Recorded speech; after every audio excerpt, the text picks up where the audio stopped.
Welcome back to Fret Buzz, the podcast. In today's episode, we get into part 2 with Miles Harshman, all about mods for the guitar, amp, and pedals. First, we reveal the mystery roommate. Dun dun dun. And then we get into modding the guitar a little bit, and then we dive pretty deep into modding amps. All about tubes and tubes versus solid state and rectifier tubes, and we get into a pretty deep discussion about biasing, the huge dangers of poking and prodding around inside of an amp.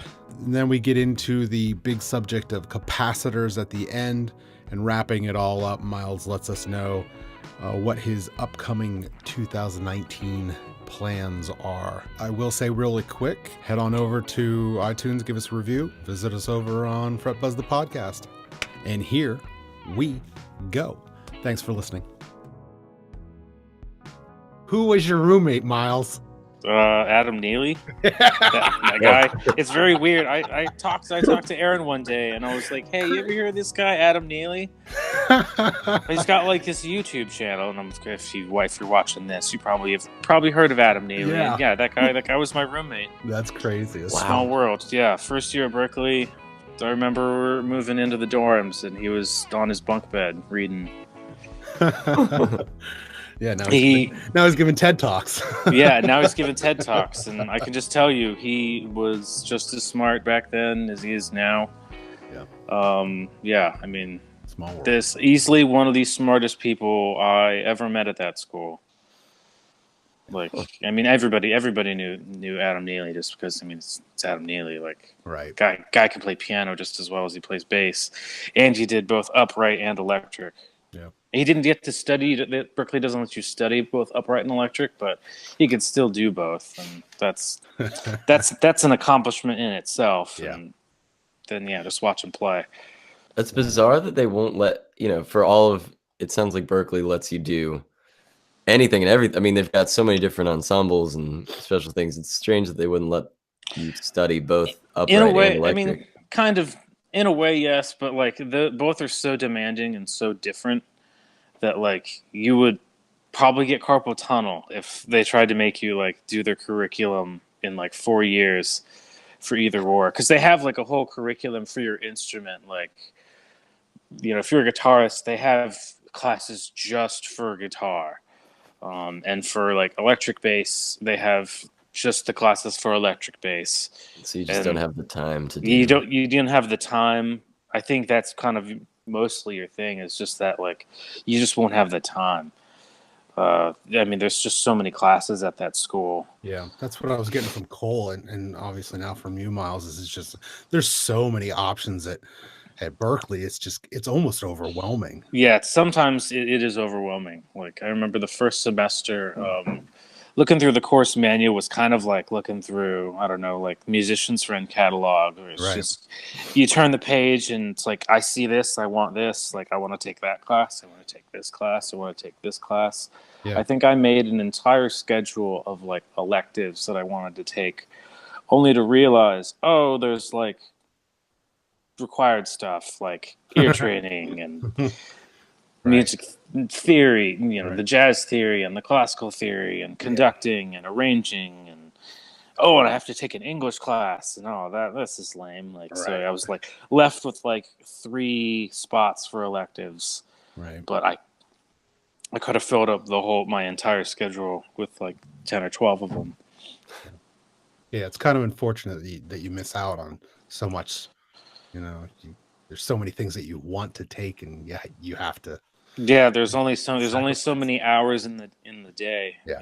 And even like towards the end of my time there, when my schedule was much more free, it was still like I don't have the time in the day to like take all this, or just the times that they would have for the classes just wouldn't work out. So even if you really want to take a class, there might be only like 2 meetings of it, and it's during the time that your other required classes have to meet. Yeah. You just got to miss out. Like, 2 competing classes or something. It's like, which one? Ugh. Yeah.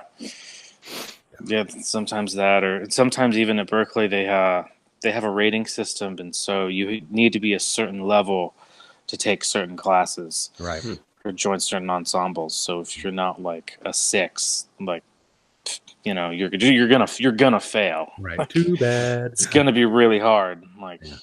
and all the classes that I took that had a requirement, like, yeah, I definitely would have failed if I didn't have, you know, this thing under my belt. Right. Yeah. All right. So getting back into modding, we've talked a little bit about guitar. I'd like to talk a little bit about like pedals and amps, because I think that's another area where a lot of people kind of have a lot of questions on in terms of what that exactly means in terms of modding. If somebody gets something modded, a lot of people, I know for me at a young age when I was playing, when I heard somebody was getting their amp modded or something like that, I was just always like, I know that's a thing, but I have no idea what that means. So I'm sure that there are a lot of people out there who would like to kind of get an idea of what that world means in terms of, yes, obviously amps, but also starting with pedals. Mods are, I mean, they're just really your way to just try and get new sounds from what you already have. I mean, for me, it was mostly just in the beginning, like, I guess the series parallel switches, and then even some, I guess, like tone caps. Just changing like the cap that's, or capacitor that's connected to your tone knob. That's kind of where my venture into mods started. But yeah, once you kind of learn a little bit how, well, if you just change this one thing here and one little thing there, you get kind of a really different sound. You know, anyone who's just changed their pickups has figured that out probably, or just the simplest thing you can do to your amp is change the speaker. Sometimes even from like some amp techs, that's like the first mod they would suggest is just change the speaker, and you might find something you like, Right. that like totally fixes everything. Or yeah, one of the more simpler things that you could do is change the speaker. And the tubes too make a difference. Tubes, Oh, yeah, tubes, definitely, yeah, very much so. But yeah, well, then you start getting into the guts of it, and you start talking about capacitors and resistors. And... yeah. So I guess I kind of built this amp, so it's pulling it out so I can kind of show you underneath. So it's moddable. Mm-hmm. So you see underneath here some extra drill holes and stuff. I got some switches. So like these, I added some fat switches, so I can have a channel independent fat switch for either channel 1 or channel 2. This is like modding the distortion stage in the JCM 800, so I can be like JCM 800 or like a 5150 or something high gain or whatever. And what else did I put in? I think if I show you, there's a master volume. It'll burn your finger if you touch the power tubes. Right back there. And gosh, I did so much to this thing. Let me flip the camera around. This is probably the coolest mod I did to this amp, in my opinion. That changes the tone stack from like Fender Vox to Marshall. Oh. So, yeah, I mean, Aaron heard this. That really changes where the mid frequencies are lined up. So, you know, you put it up here, and it's got like kind of a bassman-y sound. You put it in the middle, and it really scoops the hell out of it, like your typical Fenders and Marshalls, or Fenders and Voxes. And then the last one is your Marshall tone stack, and that's definitely sounds the most Marshall-y. It's even got like some volume kick to it, so pushes it extra hard. And yeah, this amp is just kind of basically my attempt to make an easily moddable JCM 800 / GTM 45. Sounds like you spent much more time working on the amp than playing, which... Yeah, well, this thing, yeah, definitely. Like, I put that guitar together, I don't know, in like a couple days. This thing was, God, an annoyingly long amount of designing. Right. Because I didn't want to just copy someone's circuit, and also no one has kind of done what I did in a way. But also what I did was just kind of hard. or at least the one issue I have is that when I change channels, there's a loud, audible pop. Yeah, like boom, pop. I mean, it's not the worst, but I mean, it's noticeable. So if you were in a band, you would probably think, "Was that an extra kick drum?" Or like, or did he just the drummer would be like, "Did I just hit the snare, like, and not hit the snare, or like?" And I've realized that that's something that like Randall Smith of Mesa has like learned to design around, and that's kind of why his amps kind of command such a high price. He's got some patents to help him get rid of this pop and do all sorts of other crazy stuff inside. Or some of it's not even crazy. It's like simple mods, but the guy got to the patent office before everybody else. So that's why you don't see a rectifier switch on any amplifiers. Fun fact. What does the rectifier switch do? It changes how the amp is rectifying the AC to DC. So your power transformer takes the 120 volts AC and turns it into a couple different voltages, like 6 volts for the heaters, probably 50 volts for the bias voltage, and then the 330 volts for the power tubes and running everything else. The main power source. So you go from 120 volts AC to about 330 volts AC, and then after that you need to rectify it. So to go from AC to DC, just like the band, alternating current to direct current, and from that DC powers everything in the amp. Right. So a solid, you can have two different ways of rectifying the amp, and one would be the old school valve way. If you have a valve rectifier or tubes, yes, and then you could also have a solid state rectifier, which means that you're using diodes. And so each has their different kind of feel. Even though they both do the same thing, the tube rectifier kind of behaves in a different way that kind of has more of that give that we've been talking about, that we were talking about earlier, when the amplifier kind of gives up when you hit it really hard or just playing loud, and it seems to have not that immediacy and bass response. The capacitor is feeding that stage, or not capacitor, that rectifier is feeding that capacitor at that stage. And whether you have a tube rectifier or a solid state rectifier will really change the feel. So, like in a JCM 800, you would want to have a solid state rectifier for that immediacy for the output stage, because it's trying to be driven so hard. But say in like a GTM 45, even though I don't have it in this, like you might want the tube rectifier because it just kind of lends itself to feeling what we call spongy. It's the word I was probably wanting to use earlier. And yeah, that's just that where it feels like it's giving in.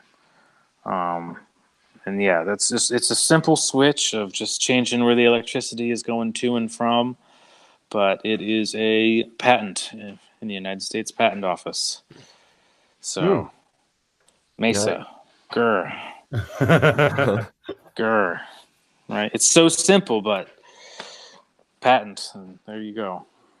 I actually did a project back in school this is like musical technology class, looking at the difference between tubes and diodes, and it's kind of cool. The best analogy I heard was somebody comparing it to a check valve in your plumbing system, and exactly, like essentially you got AC current coming in, which is going back and forth like at the speed of electricity, like super fast. Speed of light. And when it hits either the tube, like a tube, it actually lets the electricity, those electrons, go through, and they jump from whatever one part is to the plate on the other side. Yeah, from the cathode to the plate. And yes, in a tube, there's something called a screen grid that kind of is like the gate in between to control how much electrons make it to the plate from the cathode. Yeah, so instead of like a back and forth, it's just like pulses in one direction. Yeah, so And in a tube, it's like there's like an input, and then there, to say, it's kind of weird to look at it like there's an input and an output, but because where the output is also where you apply the tons of voltage. So you have like a cathode that's tied to ground somehow, the screen grid, which is where your signal comes in, and also somehow is helping you kind of bias the tube in some way, which is like basically controlling how on the tube is, how loud that signal is going to be, how much of it's going to come through. That's basically what that is. So, yeah. yeah, so a diode, going back to the tube versus diode, like the diode does the same thing, but through that little tiny electrical component, The as diode is opposed just to kind of the like big vacuum tube. it's kind of like a one-way gate where there's no screen, so it's just allowing voltage in this case to go in one direction and not come back the other direction. Yeah, yeah. So it's like a Get that one-way gate DC. in that sense. But our tubes are kind of like a gate that we can control with voltage. And then that's kind of what transistors became as well. It's all really. Is there a distinct difference between the diode versus the tube in terms of rectifier? The difference in just that, well, the tube rectifier will absorb some voltage, so you'll get what we call voltage drop. It's just gonna take away like 40 or 30, or depending on the tube, you're just gonna lose some voltage. So in that sense, not only are you just having a tube rectifier, but which has limits on how big that reserve capacitor can be, which is that immediacy sponginess we're talking about. Right. But also just where the voltage is for the plates of the power tubes. And that's kind of like, are we just turning the volume up or down a little bit? Like, one thing that tweed amps are famous for is having low plate voltages, meaning the amp, despite it being, say, like turned all the way up, the tubes aren't running as hot as they could be, so they will start to overdrive quicker. Right. Oh. And so that's kind of where we could say it has a browner sound, because the plate voltage supplying the tubes is really low. And say in your Hot Rod Deluxe, that thing that's just super clean, or that twin that's also super, super clean, the plate voltage is really, really, really high. In both of those amps, it's almost as high as it possibly can be. So those tubes are amplifying as loud as possible and as clean as possible.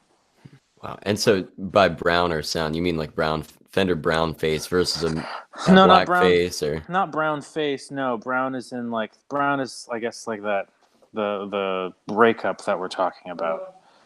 That breakup occurs sooner when we have an amp that has lower voltage. okay. So that brown would just be like another term for like tubey and warm, and so some old guys would kind of refer to that breakup as kind of a browner sound. Okay. When you don't have any headroom and it just kind of sounds gnarly and good. I haven't heard that, but I'm gonna start using it. It's a good term. I mean, so let me just ask you, your Princeton reverb, does it have a rectifier tube? I believe it does. Sorry, I'm gonna need to refer to some schematics here for a second, but It's got a single 5 AR4 rectifier tube. okay, so give me a second here. Rectifier tube chart, because I can tell you to substitute a tube, and you'll be able to hear the brownness just switching back and forth. Just by Sorry, go ahead. Yeah, no. Just switching these two rectifier tubes will change the plate voltage to your power tubes, and you'll be able to hear that. Okay, like my tube's running at this voltage definitely sounds a hell of a lot cleaner than this other voltage. What'd you say it was? AR4? It's a 5 AR4. Okay, so that's okay. You've got 1.9. And yeah, so that is only dropping 10 volts from the main voltage supply. So it's not a whole lot. Like So it's not dropping a lot. That doesn't mean that you won't have sponginess. It just means that the transformer, its design for the voltage that it's supposed to get, you're getting very close to that. If you put in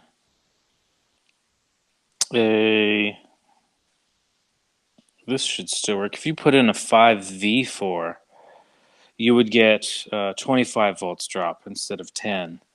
So okay. you would hear a little more.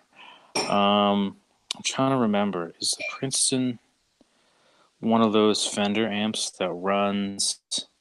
Fender it's kind of notorious for running tubes at really, really high voltages, and I think your Princeton might be one of them.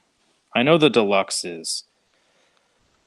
Like a Deluxe is actually running its tubes hotter than they should be, like design wise. It's like a wonder that they don't blow up. Right. But yeah, like I don't know why Fender did this. I guess just to get as much volume as possible. But you said Fender Princeton reissue? Yeah, it's a 68 reissue. Nice. But so if I was to switch that out, I'm essentially going to get more breakup but less clean headroom. Yeah, more. It's just going to happen sooner. And then also, not only would it happen sooner, but you just might notice a slight reduction in overall volume. Not a lot, not like cut it in half, but like say losing, I don't know, just a couple percent maybe perceived. So how, Go ahead. I guess Go for ahead. me, like I'm tomorrow night for New Year's Eve, I'm playing in a jazz quartet for a pretty big room.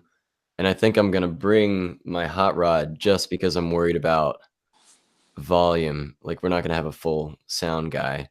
So I need the clean headroom. Yeah. With my Princeton for recording, I do want it to break up sooner because it's just a lot easier on my ears to sit there and not blast myself. I don't have like a separate closet to put the amp in. But is that something I could get that 5V4 tube and just switch it out if I was gonna go in the studio or record at my Yeah. house? Yeah. You would just be able to switch it in and out. It's actually one of the tubes that you could kind of replace it while the amp is on. You would Like, touch it and pull it out well, while it was well, I mean, obviously not while it's hot, but I mean, like, I mean, in the first couple minutes before it gets, lightning hot, yeah, you could take it out and put it in, and wouldn't really hurt anything because it's at a strategic point in the amplifier.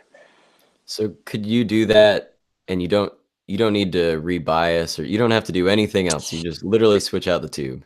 Yeah, in that case, yeah, because you're going from higher voltage to a lower voltage. So yeah, you wouldn't really need to rebias it. If you're going the other way around, you maybe would worry a little bit if you didn't have enough bias voltage. Okay, so that's the problem. I would be switching back to the other. But I mean, you could definitely set up your amp to take both, and not have to worry about it. There's definitely like a middle ground you could find where you could have two tubes, and no matter what, your amp is always going to be biased well. I mean, if anything, putting in that tube with the lower voltage would be saving your power tubes. So you get longer life. Yes. So yeah, 6v6s are only supposed to take like 400 volts max, and it looks like in a Princeton they're already sitting at 410. Okay. In a Deluxe they're like sitting at 425. And then of course when you run signal through it, that makes the voltage go up and down. Right. Okay. Because your signal is an alternating current, and that makes the voltage go up as well as go down. That's kind of that immediacy we were talking about. When that voltage goes down, is the capacitor that the rectifier feeds large enough to kind of give it back soon enough. So, and if it's a small capacitor, then yeah, that's where you really feel it give in. Like on your Princeton or the smaller, older amps, they've just got smaller capacitors. So when you try and make them amplify, they'll suck tons of voltage out, and there won't be as much right behind it to fill it back in. Wow. And that's that sponginess. So is some rebiasing an amp? I mean, to me, that's always been this kind of at least with my tube amps, there's all this stuff about like don't touch anything in there. You could get electrocuted even if it's not plugged in. I was just gonna say, for It's all a Yeah. scary thing. listeners out there, don't just start prying and plodding Yeah, your there's amps. there is lethal voltages. I can tell you, I have touched the 280 volt source, and I'm very glad there was some current limiting resistors in my way. Otherwise, I might not be here, Right. or at the very least, I might have a nasty burn on my hand. Because I can tell you, 280 volts does not feel fun. It is a very weird experience. But yeah, so there's definitely a danger still lurking inside your amp, probably when it's off.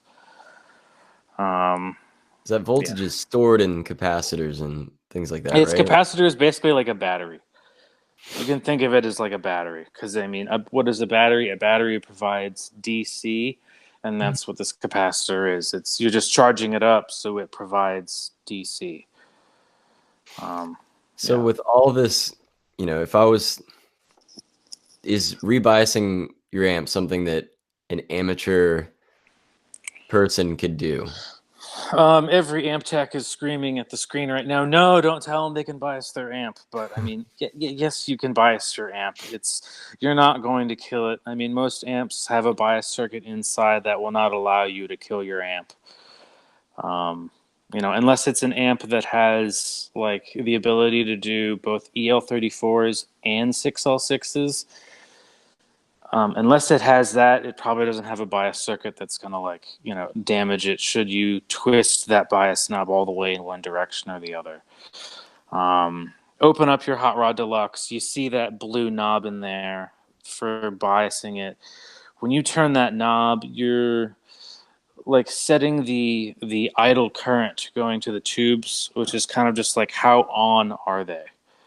And if you turn it down, your amp will get lower in volume, lower in headroom, and would sound different. And different, maybe that's bad, maybe that's good. At a certain point, it's personal preference. Like I've got that book by Gerald Weber, and though he says yes, there's like proper voltages to be had with biasing. At a certain point, it's kind of like just to your ear. Do you like it when it sounds cold biased? Do you like it when it sounds hot biased? Neither is bad for the amp. It's just kind of how you want it set. Now you can definitely set it in a manner where you would be hurting your amp, if not just the tubes, like limiting your tube life. But most amps don't allow you to do that. So you could get in there and bias your amp. Make it a little colder so you get less headroom. If you have a Mesa, they don't even allow you to bias the amp. They don't put the parts in there to let you change it. So that way they get a little bit more of a consistent product, and also that's why they demand you use their tubes. They've kind of made sure their tubes will always hit a certain bias point. That way they kind of get that consistency and reliability. By doing that, you're going to either extend the life of your tubes or suck the life out of them. So, yeah, but you suck the life out of your tubes. Some people think that sounds really good. Like I know Angus Young in his current rig. I watched his rig rundown. They were saying that they like to bias all their amps really, really hot. That Angus likes the sound of the amp when it's biased over hot, to the point that they go through tubes, within weeks. Right. Or maybe even a show or whatever. I mean, Eddie Van Halen also, he wanted to bias his amp hella hot, even though he did other things. He liked the sound of those tubes being biased really hot. If you've ever played a Vox, a cathode biased Vox, you're hearing an amp that is biased very, very hot. And they just kind of have a certain sound to them that kind of goes away when you bias it colder. But say, you have like a 5150 or whatever, high gain amp, those amps tend to sound better through a colder biased power section. You might not want that really loud power section. You might want it really cold. So, and when biasing, like you said, you can do it by ear, but how would you measure that? Well, so when you're biasing something, you would be measuring the plate current. In some amps, there is a little part connected to your power tubes where you just put your multimeter across it and you set it to millivolts, and it'll tell you exactly the amount of millivolts heading to your power tubes. And for your power tubes, there is like a number to be achieved, or a range to be achieved. And so you would just twist the bias knob You would until just twist that bias knob until it kind of sounds good to you. And like in my amp that I'm sitting on right here, I know that that bias knob only gives me a few volts negative and a few volts positive from the center position, and that's only enough to really change like the wattage. Like this amp is at 29 watts. That we can have a whole nother conversation about wattage in amps, because all of it's a lie. But this amp is at 29 watts, and if I crank the bias, I might gain like maybe 2 watts. And same, if I go the other direction, I might lose maybe 2 watts. So perceived volume, that's like only a tiny, tiny, tiny difference. But in terms of the character of the sound, you would definitely notice one from one end of the range to the other. And then I could change a part and make that range even wider to get even larger kind of tonal palette. And so you can really just set that the way that you like it, knowing that it might change the life of your tubes, but it really isn't a danger, at least on your amp. Yeah, I mean, it's circuitry. is it dangerous that if you put in, say, like the wrong tubes and then turn that thing, that some very bad things can happen. But a lot of amps are designed today in a way that you should be able to put the tubes in and nothing bad should happen, especially where today we can buy matched sets all the time. That was a luxury they didn't have back then, or if back then it was even more of a luxury than it is now. So you're pretty safe throwing in tubes into your amp, whatever they may be, and maybe not even having to change the bias. It might be just fine. I'll say this: if you're comfortable with using a multimeter, awesome. If you're not, you're comfortable with using a multimeter, don't. Yeah, if you're not even comfortable putting said multimeter near 400 volts, or even many amounts lower than that. I mean, you only need like say 40 to stop your heart, or much current or whatever. But yeah, it's dangerous as hell in there. Yes, it is. You see those guys on YouTube and Instagram poking around with a chopstick. That is they're not messing around. You want to be poking it with a chopstick and nothing more. No, not metal chopstick, bamboo, wood, plastic, something that won't kill you. Right. Because I'm sure we've pissed off a lot of techs. Yes, a lot of techs. Yes, they don't like me telling you that. Yes, biasing is not as great mythical monster as it is. Like it's, it needs to be checked when you put in new tubes. That way, everything is just so you make sure it's running fine. Or if you put in a bad tube, the bias might start going crazy, and you might not notice it until the amp really, really fails, which would be bad. So right. That's why you just need to check it every time. But yeah. I mean, if you have a cathode bias amp, there's nothing to do. You just plug in your tubes and go. Your amp biases itself automatically. So wow, yeah. I guess that's why you would get something like that. You said the Voxes have that?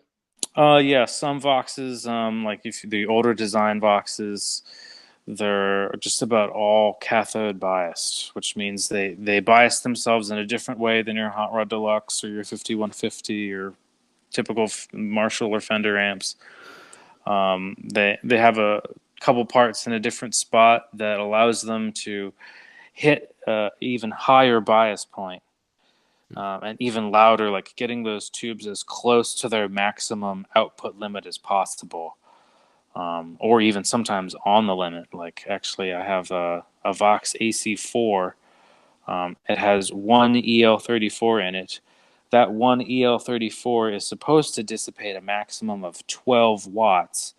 And when I opened this amp up from the factory, it was dissipating a nice 14.3 watts.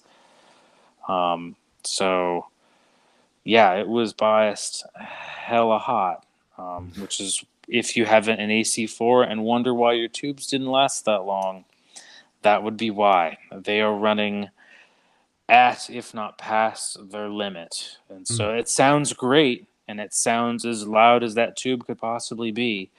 But yeah, it ain't going to last long. That tube that I pulled out, like the red JJ, was no longer red. It was like gray. And I think that tube was only like not even a couple years old, like maybe 2 or 1 year old. Oh, that's a good. I wanted to ask you about that. How do you know? Is there a way to visually tell if your tubes have gone bad? Well, if you have JJs, they shouldn't be anything other than red. If they came red, they should still be red. And if you have even like groove tubes, I'm trying to think other companies that put red, like Ruby or that color should not have changed. And if it has, that means they've been cooking hot for a while. Maybe The not like color. they've been like, like failed or bad, but just Yeah. over time they wear out and they're going to need to be changed. Maybe And that's the tubes. You're talking about the outside of the actual glass tube. The outside of the glass, yeah, where that label is printed. right. And we're talking about the preamp tubes or the output tube. Your preamp tubes should never go bad. Okay. When I say never, that's assuming that they're not in an amp with tremolo. A tremolo will actually like wear down a 12AX7, but your preamp tubes are being used in a manner that they should last longer than you. Okay. They should. I mean, sometimes a phase inverter tube that kind of works the hardest, so that will kind of lose its life before anything else. But as far as like the preamp goes, those should be fine. Your power amp tubes, on the other hand, those are being run hella hot, and especially on a cathode bias amp, they're going to be even hotter. But yeah, it's just the outside of that. You really don't want to wait until the outside of your tube is discolored to then think, should I change my tubes? Like, you should take it in, or if you have a multimeter, look online. There's definitely a bunch of resources on how to just quickly check your bias. I mean, hell, you could probably even get friendly with your amp tech and ask them to install a part so you could just check it on your own. That way you don't need to pay them a freaking bench fee every time just to unscrew the back of your amp, Right. And just, that's all you're doing is just checking one little thing. And if it's within this range, like, you're good to go. You don't need to do anything. It's that easy, that quick. So when the tube's gone bad, the voltage will be too lower than it should be. Or actually it might even be higher. The tube might say run away, or when we say run away, it means it starts to draw so much voltage and current that the parts inside will, what we call red plate, and where they will actually glow red like a cherry, like lava. Yep. I've seen it. Yeah, like it looks like your tube is like turned into lava on the inside or whatever. It's like, oh, that's probably bad. Yep. One time we were back to rock, and all of a sudden I smell this smell, and I'm like, something's not right. Turn the damn amp around, freaking things glowing cherry red. It's like, oh. Yeah. That's more than like your typical. I mean, my amp, the tubes get that, the filament inside gets. Yeah, that will glow. That's supposed to glow, but the plate around that, like the big long gray plate, that's probably in there. It's especially long in your rectifier. But yeah, like it's got like those 4 sides on it. That part, like right in the corner, is where it'll start to glow cherry red, like hot as the coals in your fireplace. Yeah. And that's a bad thing. You do not want that to happen to your tubes. If you see that happening to your amp, turn it off as fast as possible. Yeah. Don't turn it back on. Because something's wrong. Maybe if a tube fails, sometimes that happens. And if you have like or no, this can happen to a 2-tube amp. If like one of them is red plating, then it's probably just that tube. But if both of them are red planing, then it's probably something worse, like your bias circuit inside, or maybe even the transformer's going. Who knows? But They wouldn't wear down at the same rate. Like if you put those no, tubes in the same day. No, they would wear down at the same rate. But if one did fail, then one would fail way more than the other. Okay. So, but no, they usually will wear down at the same time. And how much are like you turning on your amp? I mean, I probably turn it on and use the sprints, and for I don't know, 5 hours a day. If I have a gig, maybe 8 hours a day. Yeah. So and even if you're not gigging, you probably turn it on just to like jam and practice, right?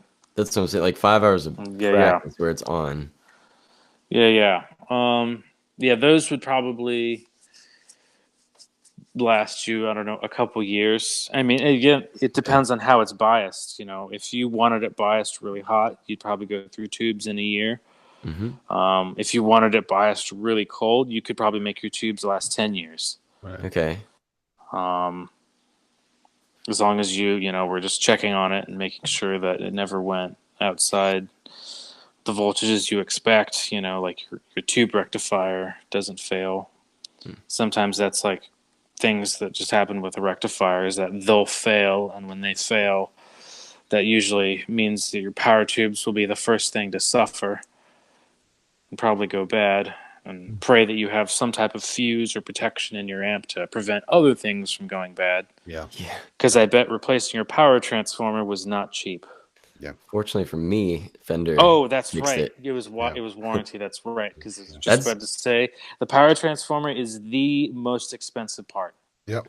Yeah, Like, I've had to do that myself. further than everything else in the amp, it is the most expensive part. Yeah. And like the heart of your amp. And yeah, you do not want that to go. the fact that Fender did pay for that is definitely upped my. I mean, I've loved the sound of Fender amps, but the fact that they stood up for that, they paid for that. It was like it makes Thumbs you up. it makes Thumbs me up, Fender. care about Fender, but Thumbs it up, also Fender. makes you scared to buy a used amp. I mean, things can go. Yeah. There's a lot of little parts in these amps. I mean, yeah, there's parts or whatever, but as long as you get it serviced and it's serviced properly, Right. like I've read, like, a properly fused transformer should last longer than you. So in that sense, you shouldn't need to worry about, say, old parts. Old capacitors, yes. Those are bad. Those can be really bad. Those can be hella bad. There's a part inside the amp called a death capacitor, because it's just in one spot where it's like, oh, this is hella dangerous. Let's just connect 400 volts right to the chassis. That's cool. If it fails, yeah, it's like, oh no, let's not do that. Oh. Actually, the amp tech at Music Technologies in is that Alexandria or somewhere around there, Northern Virginia. When my reverb tank went out on my hot rod, he fixed that under warranty actually, but he did switch out a bunch of capacitors. He said they were like these really cheap capacitors that Fender was using, and the Illinois capacitors, yeah, that's they had to come out in mine. They're I guess famous or infamous for being used in these hot rods. Illinois capacitors. Sorry to trash on you, but you have a reputation that everyone knows about. It's like, oh, your hot rod deluxe is making some hissing noises and random pops. Well, what do you know? Your caps are leaking, Right. and it's not even like 10 years old yet. Your filter caps should last, as long as, if not maybe longer than your tubes. And if you use shitty ones, yeah, they won't last long, and then maybe your tubes might not even last long. Right. So I know you said a power surge fried your amp, but sometimes like filter capacitors, if they go bad and left bad for too long, they would fry just as much, if not more. So you definitely need to get those changed out. I'll say this: don't let any amp tech talk you into leaving in the old capacitors. You can always keep them if you want to put them back to make it look like a museum piece and it's in its original state or whatever. Right. But like, those capacitors are doing a very, very important job, and once they start to fail, you gotta get them out of there. Like, you gotta get them out. Like, I had parts in this Ampeg, random resistors that shouldn't go bad at all, but because these capacitors went bad, they caused these other things to go bad, and it's just like more damage that didn't need to happen. Right, chain reaction. Yeah, pretty much. Well, yeah, thank you, Miles, for coming on. Yeah, this has been awesome. I have learned a lot. Yeah, we'll definitely do this again. And absolutely. I'll try to shave next time and maybe comb my hair. Yeah, no. I know you have some plans for the coming year in terms of things that you are working on, and we will keep the audience informed. Yep, big plans for this year. Yeah, very big plans. So yeah, you want to share those big plans? Or is it secret? It's kind of a secret. I'll just say that I'm trying to. I haven't even told Aaron this. Because I think one of the last things I said to him is that I have my layout finished. Yes. No, I redid it. It doesn't surprise me at all. Yeah. So no, I'm trying to fit a bunch of, or not a bunch of rare stuff in one box, but I guess you could say I'm trying to put, say, like a Dumble and a Vibroverb and a brown face. Whoa. So. Yeah, like rare tremolo, rare reverb, and a rare preamp. Yeah, so sounds tasty. Yeah, it's going to be very tasty. Awesome. Well, we'll definitely have to follow up with you, Miles, in the future and see how it's going. Yeah, thanks for coming on, man. It was great to catch up. No problem. Good talking to you. Yeah. Well, and thank you guys for tuning in again for another episode of Fret Buzz the podcast, and we'll see you next week. I'll see you next year. Oh yeah.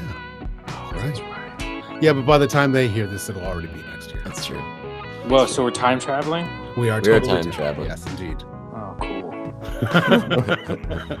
I needed to do that. Yeah. I need to get that done sometime. Off the bucket list. Done. Awesome. All right, guys. All right, everybody have yourselves a good day, and we'll talk to you next week. Peace. Adios.